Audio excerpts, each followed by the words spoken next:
Hey guys, today we're going to go over the boss fights and mechanics in Mythic Plaguefall. This is one of the more challenging dungeons, in my opinion, mostly due to the large amount of diseases going on, which as a druid I can't cleanse off. Other than that, really neat mechanics and the boss fights are pretty fun. So the first boss in Mythic Plaguefall is Globrock. The main things you want to watch out for: he'll summon slime ads from the sides around the pool. Um, you want to kill those as fast as you can.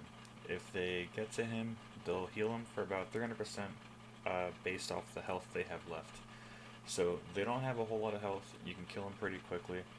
Some CCs do work. As a druid, I like to root them or try and vortex them. That way it gives my DPS a little more time to kill them. A lot of times if I have melee groups, they have to switch over and adjust and get to them. So those aren't too bad. The other thing you want to watch out for is going to be Slime Wave. So he's going to face someone in the party and he's going to cast Slime Wave. You have time to move. It's not too hard to avoid. You want to avoid it though because it'll hit you for about 12,000 damage and then it'll apply a poison dot as well. So it's not too much, but it is enough. You don't want to get hit by that.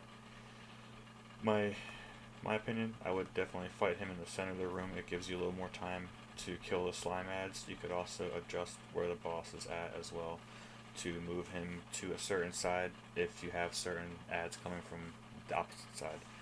It's not a bad fight.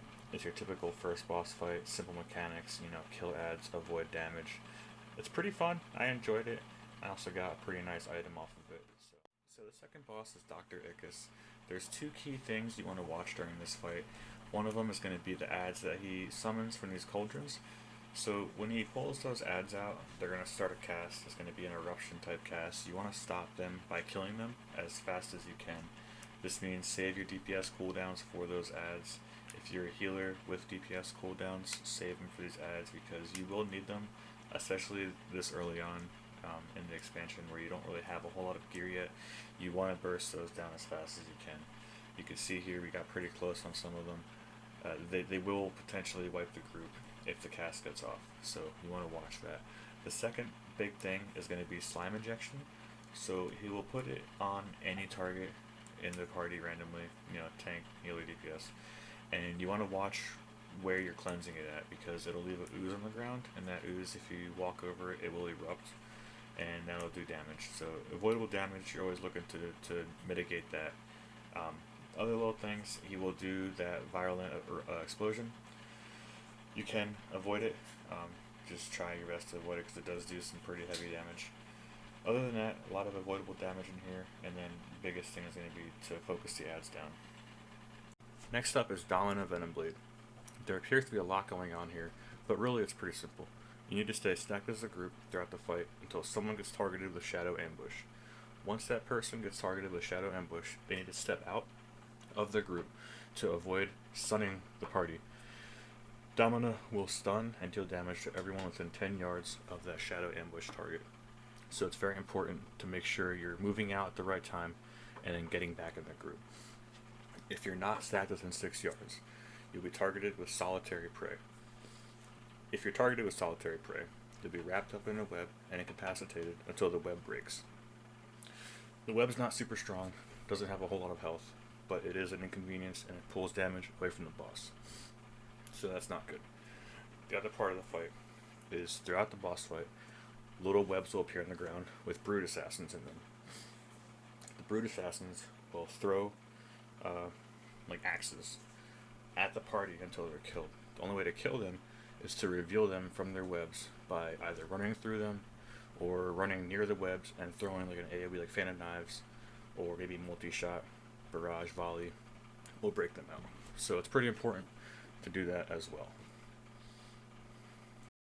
Last but not least, we have Margrave Stradama, the final boss in Plaguelands.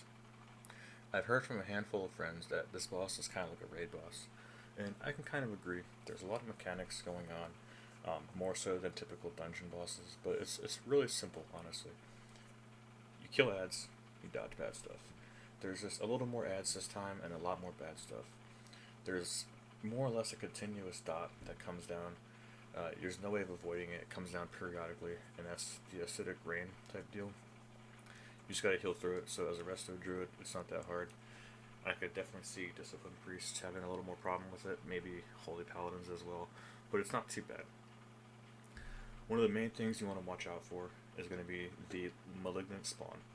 When they come out, you'll see them casting a little circle in front of them.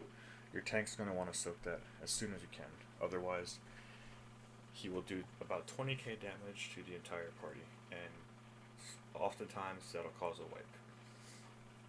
Another key takeaway is going to be Plaguebound Devoteds will spawn at 66% and then continuously at 33%. You want to kill those as fast as you can, but I wouldn't focus too much on them. If you have DPS cooldowns popped, use those first and then kill the ads. Nothing crazy about them really. The last thing you want to watch out for is the tentacles. So you can see how they have a forecasting to them. You can kind of see where they're going to come out at. They come out in different types of actions to them. So this one, you can see where the first one is going to crash, and then the second set will crash afterwards. So it's not really too bad. It's pretty avoidable. However, if you are hit by them, chances are it will one-shot you. So keep that in mind. This boss fight was really cool. I really enjoyed it. I hope it's kind of like a precursor to more fights in the raid tiers, because I really like the mechanics on this. The tentacles are really cool as well.